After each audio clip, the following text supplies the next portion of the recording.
Amos, apakah data yang Anda miliki atau yang Anda terima sudah lengkap? Maksud saya, sudah sesuai nggak dengan sistem prototipe yang Anda maksudkan ataupun yang kita buat dari judul?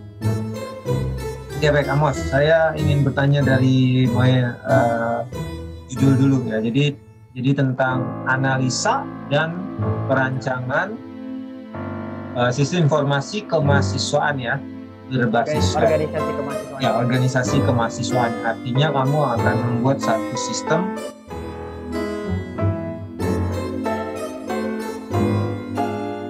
dengan mengucapkan syukur kepada Tuhan, sidang dibuka. Oke, silakan Saudara Amos. Baik, Mem. Sebelumnya saya izin untuk share screen, Mem. Yep. Apakah sudah terlihat, Mem? Sudah jelas. Baik. Pertama-tama, saya ingin mengucap syukur kepada Tuhan karena dengan berkat-Nya sehingga sidang seminar proposal dapat berjalan pada hari ini. Sebelumnya, saya ingin berterima kasih untuk kesempatan yang telah diberikan. Yang saya hormati, Ibu Profesor Malinda Sihaan dan Bapak Raymond Maulani SSIMkom, selaku dosen penguji, dan yang saya hormati Bapak Andrew F. Pakpahan SSIM TPHD, selaku dosen pembimbing. Selamat siang dan salam sejahtera. Pada kesempatan kali ini, saya akan mempresentasikan penelitian saya yang berjudul Analisa dan Perancangan Sistem Informasi Organisasi Kemahasiswaan Berbasis Web pada Universitas Advent Indonesia.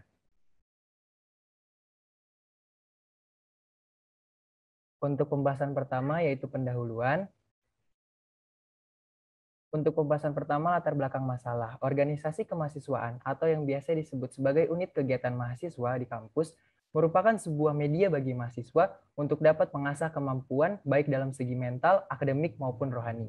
Para mahasiswa yang memiliki minat, kegemaran, dan kreativitas yang sama mampu mengembangkan bakat dan keahlian tertentu. Universitas Advent Indonesia memiliki 41 organisasi, di mana setiap organisasi terdiri dari beberapa anggota. Saat ini, informasi kepengurusan beserta keanggotaan organisasi di Universitas Advent Indonesia belum sepenuhnya terekam secara digital di dalam suatu sistem informasi. Data administrasi yang tidak dapat dikelola secara optimal, yaitu data yang berhubungan dengan kegiatan organisasi mahasiswa, seperti pencatatan kepengurusan keanggotaan, pembuatan proposal kegiatan, dan laporan pertanggungjawaban. Pelaksanaan kegiatan organisasi kadang memiliki kendala, yakni dalam waktu pelaksanaan dan fasilitas yang disediakan oleh UNAI, sering terdapatnya rangkap kegiatan yang dilakukan oleh dua organisasi yang berbeda. Berdasarkan pernyataan tersebut, maka identifikasi masalahnya adalah, yang pertama, belum adanya sistem yang dapat memberikan informasi terkait dengan organisasi mahasiswa yang ada di UNAI. Yang kedua, data administrasi tidak dapat dikelola secara optimal. Yang ketiga, tidak ada jadwal kegiatan yang tercatat, sehingga mengakibatkan adanya rangkap kegiatan antar organisasi. Yang keempat, sulitnya bagi mahasiswa UNAI untuk mengetahui mana organisasi yang masih berstatus aktif ataupun yang sudah tidak aktif lagi. Untuk tujuan penelitiannya, yang pertama, mengurangi penggunaan kertas dan risiko laporan hilang ataupun rusak. Yang kedua, memberi informasi terhadap seluruh mahasiswa UNAI terhadap organisasi mana saja yang masih aktif. Yang ketiga, memudahkan bagian kemahasiswaan untuk persetujuan proposal kegiatan organisasi, serta untuk pengumpulan laporan setiap organisasi pada UNAI. Dan juga mempermudah mahasiswa untuk menghubungi pengurus organisasi dan melihat tempat kegiatan dari organisasi itu tersebut. Yang terakhir, meningkatkan keaktifan setiap organisasi di UNAI dalam membuat berita kegiatan. Sebagai metode penelitian, untuk teknik pengumpulan data yang saya lakukan terbagi menjadi 3 cara. Yang pertama, observasi. Saya melakukan observasi di mana saya mengamati langsung objek datanya. Saya sendiri merupakan mahasiswa aktif di UNAI yang mengikuti organisasi secara langsung. Yang kedua, wawancara. Saya melakukan wawancara dilakukan untuk mengkonfirmasi data dari observasi agar data yang diterima itu baik dan benar.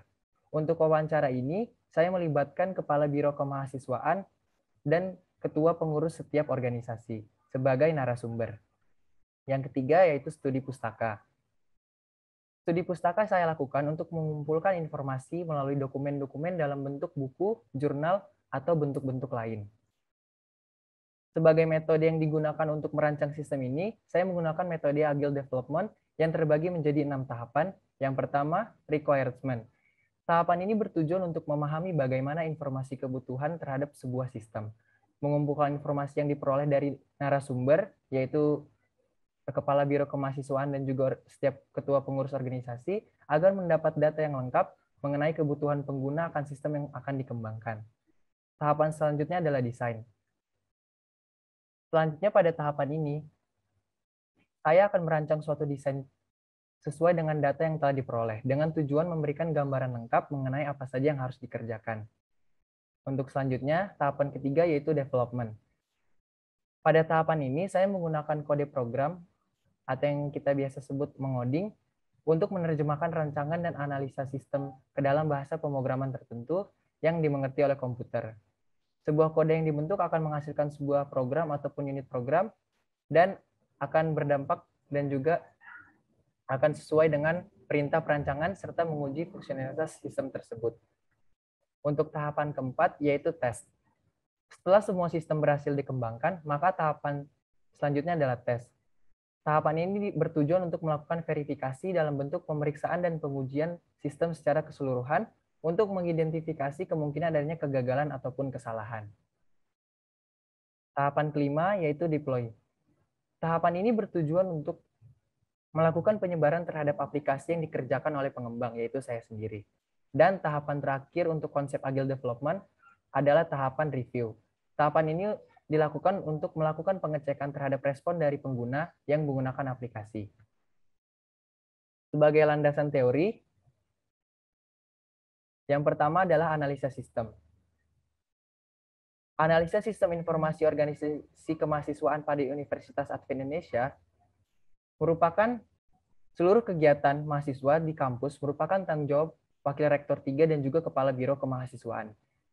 Terdapat dua bagian organisasi yang berdiri di dalam kampus, yakni organisasi yang dibawahi langsung oleh kampus dan juga yang dibawahi langsung oleh gereja Masih Advent hari ke-7. Analisa sistem kepengurusan organisasi mahasiswa. Pengurus dan anggota organisasi merupakan mahasiswa yang aktif mengikuti kegiatan perkuliahan di UNAI. Pemilihan kepengurusan organisasi dipilih secara musyawarah antar rapat internal organisasi tersebut. Masa jabatan untuk kepengurusan organisasi biasanya dilalui oleh 1 ataupun 2 tahun. Tetapi jika ada lebih dari 1 tahun, maka akan adanya rapat internal antar pengurus organisasi. Sedangkan laporan pertanggungjawaban dan laporan kegiatan dan pengajuan proposal masih dilakukan secara manual dan menggunakan kertas. Oleh karena hal tersebut, bagian kemahasiswaan sulit untuk mengumpulkan semua laporan dari tiap organisasi. Yang ketiga, analisa sistem pelaksanaan kegiatan organisasi. Pelaksanaan kegiatan organisasi itu terjadwal, dan jadwal ditentukan berdasarkan rapat antar organisasi. Rapat itu bertujuan agar terhindarnya dari rangkap kegiatan. Penyebaran informasi kegiatan organisasi saat ini kurang maksimal, mengingat penggunaan teknologi pada zaman ini membuat mahasiswa jarang atau bahkan tidak sama sekali melihat papan majalah dinding yang tertera di UNAI. Untuk ruang lingkup sendiri, saya menggunakan 3, yaitu admin, pengurus, dan pengunjung. Sebagai konsep dasar sistemnya, saya menggunakan framework Laravel sebagai backend agar mempermudah dan mempercepat dalam pengembangan suatu website. Yang selanjutnya adalah Composer. Composer itu merupakan tool yang di dalamnya terdapat dependencies dan kumpulan library. Jadi ketika kita ingin menginstal suatu plugin, maka kita dengan gampang menggunakan Composer ini. Saya juga menggunakan Visual Studio Code sebagai text editor. Saya juga menggunakan XAMPP sebagai server localhost dan penyambung antara aplikasi yang sedang saya kerjakan dan juga database. Dan website. Sebuah aplikasi yang digunakan sebagai dasar pembuatan sistem pada perancangan ini. Untuk peralatan pendukungnya sendiri, saya menggunakan 2. Yang pertama yaitu use case diagram dan juga class diagram. Untuk use case diagram sendiri, seperti yang kita lihat pada gambar, saya mempunyai 3 aktor dan masing-masing aktor mempunyai fiturnya tersendiri. Sebagai pengunjung, dia dapat melihat informasi dan juga mencari judul berita. Sebagai admin, dia harus login untuk dapat mengelola data organisasi, melihat data proposal, input penyetujuan proposal, melihat informasi kegiatan, dan juga menginput agenda. Sedangkan untuk pengurus, dia juga harus login agar dapat menginput berita, menginput laporan, mengirim proposal, dan melihat agenda. Untuk kelas diagram sendiri, saya menggunakan 7 tabel di mana masing-masing tabel berelasi antara satu sama yang lainnya. Masing-masing kelas merupakan model yang digunakan untuk melambangkan tabel, yang dapat digunakan juga dalam database dan mempunyai data yang berkaitan dengan nama kelasnya. Hasil akhir sistem.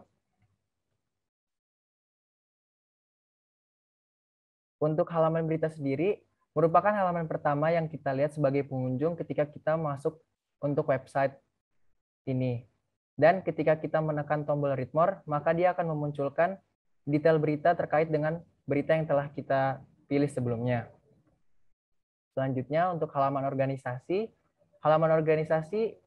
fungsinya untuk melihat seluruh organisasi yang terdaftar di UNAI dan juga yang masih berstatus aktif. Semua organisasi ini dapat kita tekan dan juga akan menampilkan sebuah detail halaman organisasi di mana detail tersebut berisikan organisasi detail tersebut dan juga postingan berita yang berkaitan dengan organisasi yang kita tekan sebelumnya. Untuk halaman login adalah halaman yang digunakan agar kita bisa masuk ke dashboard pengurus ataupun admin. Untuk pertama adalah dari sisi pengurus, halaman posting berita. Halaman ini digunakan oleh pengurus untuk membuat berita baru ataupun berita kegiatan yang akan ditampilkan tadi di halaman pengunjung. Di sini kita dapat membuat berita baru, kita dapat melihat detailnya, kita dapat mengedit, dan juga kita dapat menghapus. Kita dapat mencari berita kegiatan berdasarkan judul, dan juga kita dapat memilih berdasarkan status yang sudah publish ataupun yang masih di draft. Selanjutnya untuk halaman proposal kegiatan. Halaman proposal kegiatan juga dilakukan untuk kita mengirim proposal yang akan nantinya direview oleh bagian kemahasiswaan. Kita dapat membuat yang baru, kita dapat mengedit serta menghapus. Serta juga kita dapat melihat status mana proposal yang masih direview oleh bagian kemahasiswaan ataupun yang sudah disetujui. Untuk detail halaman proposal sendiri, kita dapat mengklik tombol ikon mata, dan ketika detail halaman proposal muncul, kita dapat melihat detailnya serta mendownload proposal apa yang pengurus sudah upload. Untuk halaman laporan pertanggungjawaban, digunakan sebagai laporan setiap organisasi untuk mengirim laporan pertanggungjawabannya dari tahun ke tahun, agar terhindarnya dari kehilangan tersebut, dan juga agar bagian kemahasiswaan dengan mudah untuk mengumpulkan laporan dari setiap organisasi. Halaman jadwal kegiatan organisasi digunakan untuk melihat jadwal antar organisasi, seperti yang tadi saya sudah bilang, agar terhindarnya rangkap kegiatan antar organisasi. Dan jadwal ini dibuat oleh admin. Sekarang masuk ke dalam sisi admin. Untuk halaman organisasi, di sini kita dapat membuat organisasi baru yang nantinya akan ditampilkan di halaman organisasi yang tadi di pengunjung. Jadi jika ada organisasi baru, maka kita akan memasukkan organisasi baru tersebut di sini, memasukkan detailnya dan juga gambarnya. Untuk halaman edit proposal, di bagian pengurus ini tidak ada, karena halaman edit proposal hanya digunakan oleh admin untuk mengubah status yang tadinya di-review menjadi diterima. Dan juga admin dapat menambahkan komentar terhadap proposal tersebut. Untuk halaman upload file sendiri, saya sebagai penulis menggunakan plugin Laravel File Manager untuk Laravel Drive agar dapat mengunggah sebuah foto ataupun dokumen dan agar semuanya tersimpan dalam satu file.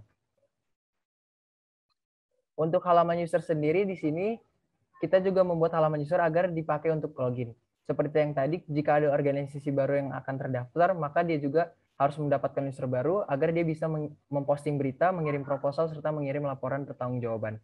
Dan untuk role sendiri, kita bisa lihat ada admin dan pengurus. Sebenarnya ini dibedakan menjadi dua. Kalau admin, dia bisa mendapatkan fungsi-fungsi yang lebih di atas dari pengurus. Jadi ketika kita ingin menambahkan suatu user lagi, contohnya untuk bagian kemahasiswaan, kita dapat menempatkan bagian kemahasiswaan tersebut dengan role admin. Untuk hasil pengujian sistem, penulis menggunakan metode black box sebagai pengujian sistem di penelitian ini. Seperti yang kita lihat pada gambar, hasil pengujian yang telah dilakukan mendapatkan hasil yang baik dan dapat diterima. Dengan demikian, aplikasi yang dikembangkan dapat digunakan sesuai dengan tujuan perancangan aplikasi. Sebagai pembahasan terakhir, yaitu kesimpulan dan saran. Yang pertama, penulis merancang suatu prototipe sistem yang dapat dikembangkan lebih lanjut untuk digunakan oleh seluruh organisasi berstatus aktif di UNAI. Kedua, dengan adanya aplikasi prototipe sistem informasi ini, maka akan memudahkan setiap organisasi dalam menyampaikan dan menerima informasi yang terdiri dari informasi kegiatan organisasi, persetujuan proposal organisasi, informasi berita organisasi. Yang ketiga, keuntungan dari aplikasi ini yaitu membuat seluruh warga UNAI ataupun pengunjung di luar UNAI dapat mengetahui mana saja organisasi yang masih aktif dan yang sudah tidak aktif lagi. Yang terakhir, data yang diterima belum semua terkumpul dari semua organisasi di UNAI, dikarenakan keterbatasan dan ketidaksesuaian data yang dimiliki oleh tiap organisasi. Sebagai saran pada penelitian berikutnya, yang pertama, data organisasi mahasiswa UNAI yang digunakan sebagai data penelitian, selanjutnya dilengkapi lagi sehingga hasilnya lebih baik dan lebih jelas. Dan dapat menambahkan sebuah front-end yang dapat membuat prototipe aplikasi ini menjadi aplikasi yang lebih interaktif lagi dan hidup, seperti Vue.js, React.js, ataupun Node.js.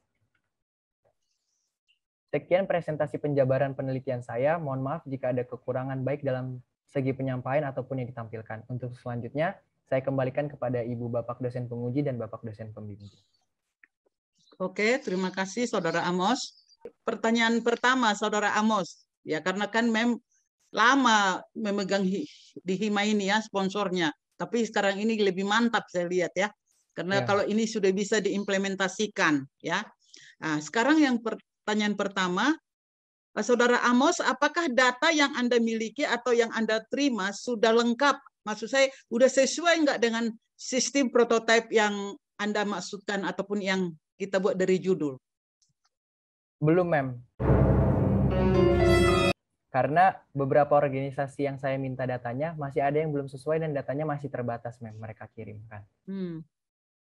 Jadi kira-kira bagaimana kalau begitu? Jadi pada saat supaya kemarin, ini diimplementasikan ya? Iya, Mem. Mantap. Jadi pada saat kemarin saya meminta data terhadap seluruh organisasi, data yang dikirimkan itu belum lengkap. Juga masih ada beberapa organisasi yang lama untuk merespon saya. Oleh karena itu, data yang saya masukkan, data uji coba yang saya masukkan ke dalam sistem ini belum sesuai datanya dan juga masih terbatas untuk semuanya. Oke. Apakah data uji coba itu belum dimasukkan di analisis sistem ini informasi? Untuk tulisannya belum, Mem. Saya belum masukkan di analisis sistem informasi organisasi. Kenapa nggak dimasukkan? Padahal kan itu kan mantap sekali kan? Iya, Mem, benar. Tolong dimasukkan itu ya. Iya, Mem. Oke. Maaf ya Pak Remon ya, karena saya sangat tertarik ya, Mas Iman. Jadi ini, saya hanya ingin tahu aja, masalah apa yang Saudara Amos hadapi untuk mengumpulkan data dari penelitian Anda ini? Karena tadi Anda katakan tadi belum lengkap. Masalah apa? Supaya nanti bisa kita buat peneliti berikutnya gitu loh. Untuk masalah yang saya hadapi untuk mengumpulkan data itu, Mem, seperti halnya sebelumnya. Jadi ketika saya mencoba menghubungi para pengurus setiap organisasi, terkadang respon dari mereka tidak sesuai, Mem. Jadi mereka kadang lama balasnya. Terkadang para pengurus juga malah menyarankan untuk tanya alumni. Begitu, Mem. Jadi data yang saya terima juga belum sesuai karena keterbatasan tersebut dari organisasi. Padahal kalau nanti kalau ini terimplementasi, semua sudah ada ya? Iya, Mem. Waduh, mantap sekali ya. Apakah Saudara Amos yakin bahwa aplikasi prototipe yang Anda buat ini user friendly-nya untuk mahasiswa sudah sangat user friendly? Kalau menurut saya sendiri, Mem, karena kita kan membahas kemarin di teknologi baru kan? Iya, Mem, tentang user friendly. Kalau menurut saya, aplikasi yang saya kerjakan ini sudah user friendly, Mem, bagi seluruh mahasiswa. Karena seperti yang kita lihat, seperti contohnya tadi, dan juga pada perkembangan teknologi zaman ini, mahasiswa kan hidup berdampingan dengan teknologi, Mem. Itu tidak lepas dari teknologi. Oleh karena itu, kesan pertama mereka pada saat membuka aplikasi saya itu akan bisa mengerti karena aplikasi ini mudah digunakan dan juga bahasanya jelas. Jadi maksud saya, Saudara Amos, kalau boleh disaran ya, supaya setiap ini umpamanya Hima lah saya katakan ya, harus memahami ini kalau boleh, Saudara Amos. dari kemarin itu saya mencari di bagian penguji. Harusnya saya di bagian penguji ya, Amos ya. Iya, Mem. Iya, Sir. Ya Pak Dekan. Cuman saya tidak mendapatkan datanya gitu. Oh, Itu kenapa saya ya? saya kurang tahu mungkin, Sir. Mungkin saya lupa untuk kirim ke Sir-nya. Cuman untuk di online system saya sudah ajukan, Sir. Enggak, maksudnya nama kamu nggak muncul. Saya pikir yang ada itu yang belum sih, yang setahu saya belum hanya si Abel, Tahir, Jenjoy. Mungkin nanti boleh dicek lagi ya. Jadi saya belum secara penuh eh, melihat tulisannya, ya. Hanya tadi menangkap dari dari presentasi kamu. Tapi untungnya case-nya di UNAI, jadi saya dapat gambaran secara keseluruhannya. Ya baik, Amos, saya ingin bertanya dari judul dulu ya. Jadi tentang analisa dan perancangan sistem informasi kemahasiswaan ya, berbasis organisasi kemahasiswaan. Ya, organisasi kemahasiswaan. Artinya kamu akan membuat satu sistem untuk yang tadi kamu bilang ya, sesuai identifikasi masalah kamu ya, sistem karena sudah ada sistem supaya administrasinya baik, kemudian jadwal kegiatan terjadwal dengan baik dan mengetahui organisasi. Nah, kalau berdasarkan pemilihan judulnya ini apa namanya? Kamu mendapatkan informasi ini dari stakeholder-nya atau saya yang mau bikin? Bagaimana, Sir? Mungkin saya kurang paham dengan pertanyaan. Oke. Biasanya kalau merancang suatu sistem, ada permintaan membangun sistem, ya. Itu apa kata ganti stakeholder itu? Owner, misalnya permintaan dari BEM. Apakah ini permintaan dari BEM atau karena kamu merasa saya mahasiswa aktif, saya tidak punya informasi mengenai organisasi kemahasiswaan, atau ada yang lain kenapa kamu memilih judul ini? Saya memilih judul ini sebenarnya karena yang tadi, Sir, saya kan melihat hal-hal terjadi di sekitar saya dan saya ingin aja suatu organisasi saya itu data-datanya tidak tercecer, Sir. Jadi kayak penyebaran informasi juga masih manual. Kadang untuk berita kegiatan kan hanya kita tahu hanya di-share di Instagram, tapi tidak semua orang kan membuka Instagram. Dan juga seperti saya dulu waktu semester 1, saya hanya tahu beberapa organisasi saja di UNAI, Sir. Nggak seluruh organisasi di UNAI saya tahu, Sir. Saya hanya tahu seperti choir ini, choir itu, yang hanya disebutkan oleh teman-teman sekamar ataupun se-hall saya, Sir. Sedangkan kalau ada aplikasi ini, mungkin sebagai mahasiswa baru, dia tahu saja apa saja organisasi yang ada di UNAI. Jadi dia nggak hanya pemahaman dia atau ketertahuan dia tentang organisasi itu tidak hanya sebatas hanya tahu dari ini, hanya tahu dari ini. Begitu, Sir. Oke. Kalau berdasarkan analisa kamu dulu nih ya, ini kita baru analisa judul-judul aja lah ya, judul dulu. Memang informasi itu lebih enak mahasiswa mengakses web yang kamu desain atau lebih senang mereka mengakses media sosial? Menurut kamu ya, pandangan kamu. Menurut saya, Sir, saya sebagai pandangan saya sendiri, saya lebih suka melihat informasi melalui website, Sir. Itu kamu? Iya, kalau menurut saya begitu, Sir. Karena kalau saya sendiri melihat sesuatu informasi dari Instagram, kan kalau seperti yang kita tahu Instagram itu kan di-uploadnya berdasarkan tanggal, Sir. Jadi kalau misalnya berita kegiatannya sudah jauh sekali di bawah, kita susah nyarinya. Sedangkan kalau dari website ini mungkin kita dapat melihat judul berita berdasarkan judul, kita bisa dapat mencari berita berdasarkan informasi berdasarkan judulnya, Sir. Kamu tahu bahwa banyak mahasiswa yang mengetahui UNAI itu bukan dari website UNAI loh. Website UNAI itu pilihan kedua. Setelah mereka melihat yang kita iklankan di media sosial, apapun itu. Nah, itu kalau ini ya, mahasiswa UNAI kemarin ya. Jadi kita boosting di media sosial, kemudian kita pengunjung itu mendapatkan informasi pertama UNAI itu dari media sosial, baru kemudian diarahkan ke web untuk PMB ya, seperti itu. Nah, menurut kamu apalagi ini kan mahasiswa ini lebih banyak, kalau dilihat bukan mahasiswa saja, orang pada umumnya lebih banyak mengakses media sosial Apakah kamu sudah ada penelitian apa bukan penelitian lah atau analisa kamu sendiri lah. Kalau penelitian nanti butuh waktu lagi. Memang mahasiswa yang melihat kegiatan UNAI itu dia membutuhkan informasi khusus web seperti itu. Atau sebenarnya contoh ya, kita aja di Hima kita dengan adanya Hima FPI aktif itu di Instagram, informasi yang didapatkan dan lain-lain sudah lengkap dan bahkan diarahkan setelah melihat postingan baru mereka mengakses ke website. Jadi menurut pandangan kamu seefektif apakah nantinya ini? Aplikasi ini, Sir? Nantinya apakah benar-benar diakses atau karena saya dapat informasi dari kamu bahwa ini sebenarnya kamu aja yang desain seperti itu. Oh, jadi kalau untuk itu, Sir, kalau menurut saya sih efektif atau enggaknya kan terkait dengan para gimana orang itu sendiri, Sir.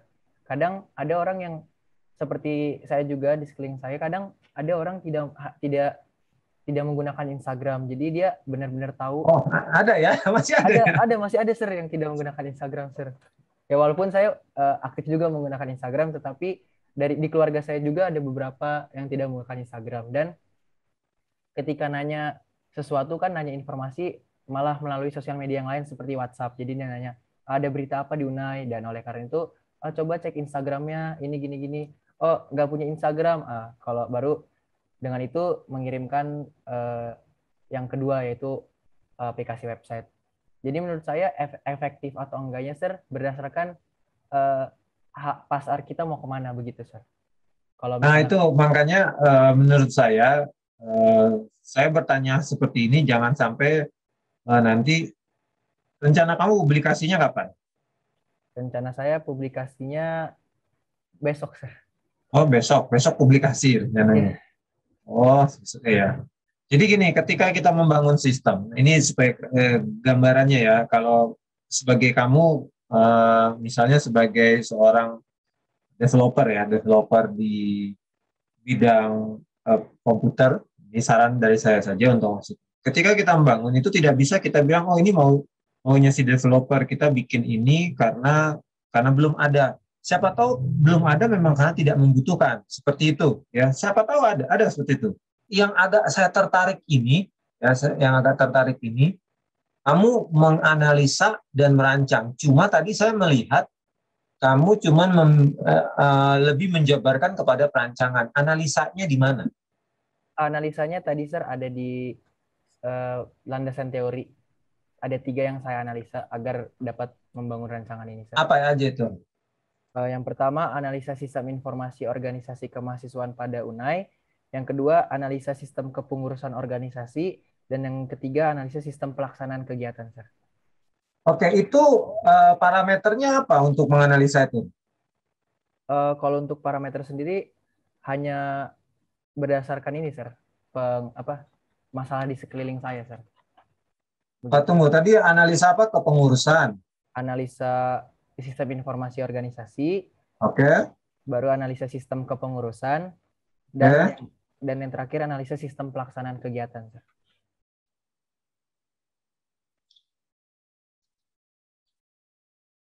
Oh, yang dimaksud kamu itu analisa sistemnya berjalan atau analisa kegiatannya dari organisasi tersebut semuanya? Oh, jadi analisa kegiatan dari organisasi tersebut, Sir, sebelum sistem yang baru akan dirancang. Oh, nah ini agak rancu juga ya menurut saya, karena biasanya pada umumnya ketika orang merancang sistem itu yang dianalisa, bukan kegiatannya. Kegiatan analisa itu di awal ketika kita mau merancang sistem itu di awal itu ya. Analisa kebutuhan. Ya kalau metode agile development itu apa di bagian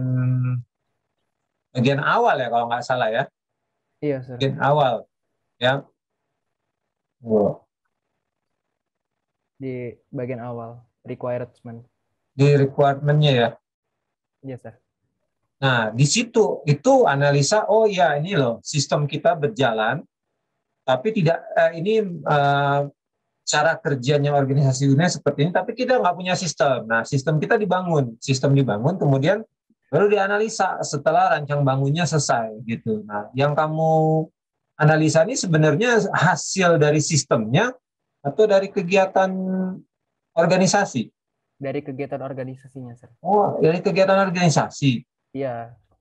Nah, ini kan bertolak belakang. Berarti saya hanya agak nanti jangan sampai rancu. Orang berharap bahwa kamu ini merancang sistem. Oke, kamu merancang sistem, kamu menggunakan metode agile development untuk merancang sistem development untuk mendevelop sistem organisasi kemahasiswaan di UNAI. Kemudian hasil yang sudah jadi, itu impact-nya apa? Itu analisanya, hasilnya seperti itu. Itu yang saya tangkap loh di awal. Ternyata saya nangkapnya analisa kamu adalah analisa kebutuhan sistem dulu, Sir. Analisa kebutuhan sistem. Nah, ini jangan sampai ya orang salah persepsi terhadap penelitian kamu. Karena kalau kamu bicara mengenai analisa istilahnya analisa manualnya ya kegiatannya, itu berarti 2 penelitian di dalam tulisan kamu ini. Nah, kamu harus jelaskan analisanya seperti apa, alur prosesnya kegiatan itu seperti apa. Saya tidak tahu apakah itu judul kamu ini lebih baik di apa ya, metodenya yang diangkat. Karena sebenarnya kalau dalam penelitian itu kayak jurnal-jurnal ini orang lebih senang, ternyata metode ini bisa ya dibangun untuk sistem informasi kemahasiswaan. Boleh nggak misalnya metode Agile untuk pengembangan sistem informasi, penggunaan metode Agile Development untuk pengembangan sistem organisasi kemahasiswaan. Misalnya studi kasusnya di Universitas Indonesia. Jadi analisanya menurut saya tidak usah dipakai lagi. Kalau di presentasi emang saya tidak membahas tentang alurnya, cuman kalau di papernya ada, Sir. Saya di analisa sistem kepengurusan organisasi itu saya buat, Sir, kalau laporan kegiatan dan pengajuan proposal ini masih dilakukan secara manual dan tidak mendetail, Sir. Betul, itu adalah kamu melihat permasalahan. Ini manual, artinya kamu ingin sistem yang yang bisa terrecord atau tersimpan dengan baik secara digital. Tadi saya baca, ya kamu bilang itu tadi ya. Saya setuju saja, nanti kalau misalnya memang ada baiknya juga, kalau misalnya memang dibuat lebih spesifik. Tadi ini Amos harusnya kamu konfirmasi juga dengan pengujinya ya, supaya dapat filenya. Saya cek tadi memang itu belum dimasukkan oleh oleh Valerian untuk pengujinya, makanya tidak bisa di-download filenya. Jadi bagusnya juga bisa, tapi tadi sudah saya masukkan, jadi supaya bisa dicek juga untuk dokumennya. Dokumen sekarang memang menggunakan formatnya format jurnal. Jadi memang kalau misalkan memang mau dibuat lebih spesifik, nanti bisa dibuat aja perancangan kah atau boleh. Supaya analisa itu dibagi bagian dari perancangan itu. Jadi kan dibuatkan Pak analisa dan perancangan. Jadi bukan perancangan itu yang dianalisa. Kalau pemikiran saya gitu, Pak. Gimana Pak Pahan? Ya bisa ada benar dua-duanya juga, Mem. Kalau misalkan bilang kita mau dibuat penelitian sendiri analisa boleh, perancangan sendiri boleh, mau digabung juga sebenarnya ya bisa saja. Cuma nanti perlu memang di tulisannya dijabarkan dengan spesifik ya. Jadi nanti untuk kamus juga nanti untuk penelitiannya nanti kita bisa revisi lagi lah sebelum disubmit ke jurnal supaya lebih spesifik. Jadi dicatat tadi masukan-masukan yang diberikan juga. Ini sebenarnya filenya bisa dikirim ke Mas Raymond juga, Amos. Kalau harus langsung bisa kirim juga filenya supaya nanti diberikan masukan juga untuk direvisi supaya ada masukan supaya nanti penelitian kamu akan lebih bagus nanti. Amos nanti sekalian saja supaya itu dilakukan, Amos. Kamu langsung saja kita rubah saja judulnya. Oh, sekarang aja dirubah kalau gitu. Jadi yang dianalisa apa? Yang tadi yang di Pak Raymond udah dicatat kan? Ya. Coba bacakan dulu, Saudara Amos. Kamu share dulu Amos itu ya, file tulisan kamu Amos. Iya. Dengan share dengan Raymond juga udah dikirim. Ya, saya sudah download ini. Memang kalau saya lihat isinya tuh lebih banyak ke perancangan. Benar, perancangan. Maka pertanyaan saya tadi ke perancangannya. Di share ininya. Di metodenya, di metode penelitian ya betul. 3 itu kan kamu lebih banyak kepada analisa sistem judulnya sudah. Di sistemnya kamu menjelaskan itu bagaimana supaya ini ya kegiatan-kegiatan itu bisa dilakukan oleh sistem tersebut gitu kan. Iya, Sir, benar. Pindahannya. Tapi saya hanya usulan saya saja supaya judulnya eye catching. Bolehlah, silakan nanti ya sambil diskusi di sini juga boleh kalau memang menurut kamu itu lebih cocok ya nggak apa-apa pakai yang itu. Cuman kalau kamu mau rubah yang lebih eye catching judulnya tidak merubah isinya sih saya lihat sudah sesuai, nggak ada permasalahan. Isinya nggak penting dirubah Pak kayaknya. Nggak ada perlu Mem. Ya, karena mantap. sudah berjalan sih, sudah ada testingnya juga. Iya, di sini, udah ada, kan? udah jalan semua tadi. Testing sudah berjalan. Iya. Karena kalau judulnya sih memang kayak flat aja, judulnya biasa gitu. Nanti analisanya bagian dari perancangan aja. Oke. Rancangan isi organisasi kemahasiswaan. Hapus analisisnya apa? Semua nanti ya yang ada ya. Disesuaikan di bawah. Tadi kita menggunakan agile method kan ya? Iya. Ditulis saja kan Pak? Ya, dimasukkan aja metodenya ke dalam judul. Metodenya ya. Kalau dalam penulisan penelitian itu metode itu kan bisa kita masukkan untuk judul ya Mem. Boleh. Boleh. Bisa kan? Bisa, nggak salah. Saya rasa sudah oke, bisa kita terbitkan udah bisa, ini. ya. Udah bisa, saya rasa juga. Jadi kita sebentar, Saudara Amos nanti masuk lagi ya. Iya baik Mem. Saya berarti leave Zoom dulu ya Mem ya. Iya, nanti masuk lagi. Hanya 5 menit kok. Oke, baik Mem. Permisi sebentar. Anda itu sudah lulus ya dengan nilai sangat memuaskan ya. Tapi ada persyaratan. Ini nilai ini nanti kita kasih sesudah diperbaikin dulu. Ya. Jadi Anda sangat memuas. Jadi udah dapat nilai A, tetapi harus ini nilai sesudah perbaikan, ya.